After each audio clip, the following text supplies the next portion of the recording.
بسم اللہ الرحمن الرحیم۔ اس وقت ہم پاکستان ہاؤس میں موجود ہیں۔ اب سے تھوڑی دیر پہلے سفیر پاکستان نے ایک اشاعیہ دیا ان حضرات کے لیے جو یہاں پاکستان سے یہاں آئے تھے وزارت اوقاف کی طرف سے، اور یہ پاکستان کا فخر ہے کہ انہوں نے ماشاءاللہ اتنا بڑا کارنامہ انجام دیا۔ عبدالرشید صاحب ہیں، محمد اور دوسرے ہمارے پیارے پیارے بچے، تو بڑا اچھا لگا آج کہ یہاں پہ جمع ہوئے ہیں یہ لوگ۔ تو سب سے پہلے تو میں عبدالرشید صاحب سے کہوں گا، آپ کا تعلق میرا خیال ہے بلوچستان سے ہے، پشاور سے ہے، اچھا، تو بہرحال یہ پاکستان کا گلدستہ ہے، تو کیسا رہا کویت کا دورہ؟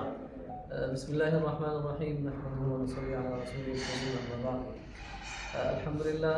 ہمارا تقریباً یہ ایک ہفتے کا ٹور پورا ہو رہا ہے کویت میں، اور ہم پاکستان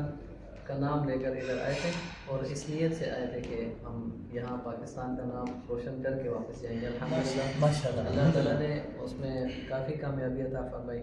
اپنے ملک کا نام روشن کرنے کی توفیق عطا فرمائی۔ ایک خاص چیز جو میں آپ کے ویڈیو پیغام میں جاری کرنا چاہتا ہوں، میرا الحمدللہ قرات کی فیلڈ میں کافی ممالک میں سفر ہوا ہے، قطر میں، اس کے علاوہ ترکی میں، ایران میں، سعودیہ میں، لیکن کویت میرے لیے ایک یادگار اس وجہ سے بنا ہے کہ میں جس ملک میں سفر کیا ہے، تو یہ میں درد دل سے کہنا چاہ رہا ہوں کہ مجھ سے اس ملک میں کسی سفیر نے ملاقات ہوئی، تو کویت پوزیشن کے ساتھ ساتھ میرے لیے اس وجہ سے بھی یادگار ہے کہ جیسے ہی ہم آئے ہیں تو میں ایک چھوٹا سا طالب علم ہو کر مجھ سے سفیر صاحب نے رابطہ کیا کہ آپ کہاں پر ہیں۔ اس ٹائم ہماری کوئی پوزیشن نہیں آئی تھی، اس ٹائم صرف مقابلے کا انعقاد افتتاحی پروگرام تھا، تو اس میں پہلی ملاقات ہوئی، تو اس ٹائم ہی ہمیں یعنی کہ یہ ہمارے ذہن سے نکل گیا کہ ہم کسی پرائے ملک میں ہیں، بس ہمیں یہ محسوس ہو رہا تھا کہ ہم ایک گھر سے نکل کر دوسرے گھر میں، تو اس پوزیشن آنے میں خاص طور پر ہماری یہ پوزیشن آنے میں سب سے زیادہ حوصلہ افزائی ہمارے سفیر صاحب، ہمیں یہاں پر ایک سربراہ مل گئے تھے، ایک رہنما مل گئے، تو ہمارے لیے کمپٹیشن میں اپنی ریسائٹیشن تلاوت کرنے میں اور بھی آسانی ہو گئی۔ کیا کیا پوزیشن ہے یہ ذرا جی؟ تو الحمدللہ ہماری کویت کے عالمی مسابقہ میں، جس میں تقریباً 80 سے زائد ممالک تھے، اس میں پاکستان کی جو قرات کی کیٹیگری تھی، الحمدللہ پاکستان کی دوسری پوزیشن ورلڈ میں، اور اس کے علاوہ جو حفظ کا مقابلہ تھا جس میں بچوں سے سوالات کیے جاتے ہیں پورے قرآن میں، تو اس میں بھی الحمدللہ پاکستان کی 4th پوزیشن ہے، اور ہر ایک کیٹیگری میں 5 پوزیشنیں ہوتی ہیں، 5 پوزیشنیں ہوتی ہیں، تو اس میں 2 پوزیشنیں الحمدللہ اس بار، اور تقریباً یہ اعزاز 15 سال بعد پاکستان 16 سال، تو میں اپنی طرف سے آپ پوری ٹیم کا اور خصوصی طور پر سفیر صاحب کا اور فیصل صاحب کا اور ان کے ساتھ شمشاد صاحب کا بہت مشکور ہوں، جنہوں نے اپنے قیمتی وقت نکالا، ہمارے ساتھ ملاقات کی، پھر ہمیں کھانا کھلایا، ہمیں ٹائم دیا، اور میں اپنی طرف سے آپ حضرات کا، پاکستان ہاؤس کا اور آپ تمام جو کمیونٹی ہے ان کا بہت شکریہ ادا کرتا ہوں۔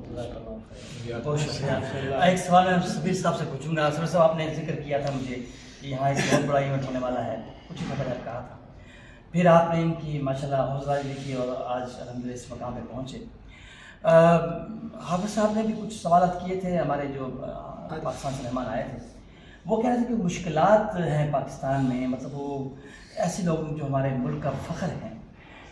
ایسی چیزیں ہونی چاہیے کہ کم از کم ان کو اور حوصلہ ملے، اور یقینی طور پر آج وہ کویت میں اتنی شاندار طریقے سے کامیاب ہوئے ہیں، دنیا کے اور ممالک میں بھی جائیں، تو کیا خیال ہے آپ؟ نہیں، کوئی شک نہیں، اور میرے لیے تو سب سے بڑی خوشی اور واقعی فخر کی بات ہے کہ صبح جب وہاں پہ آج ریزلٹس اناؤنس ہوئے اور اس آئے سے پرائم منسٹر اور ان کے جو افیئرس کے منسٹر ہیں وہ اسٹیج پہ تھے، اور ان کے ہاتھوں سرٹیفکیٹ دیے، تو جب پاکستان کا نام لیا گیا اور پھر ہمارے جو ماشاء اللہ یہ معصوم چھوٹا سا بچہ، جو نوجوان ہے، جب اسٹیج پہ گئے ہیں تو خوشی اور ایک فخر کی کیفیت تھی، باقی کوئی شک نہیں۔ میرے ساتھ بحرین کے امبیسڈر بیٹھے ہوئے تو میرے ساتھ ہوں، تو جب لائن میں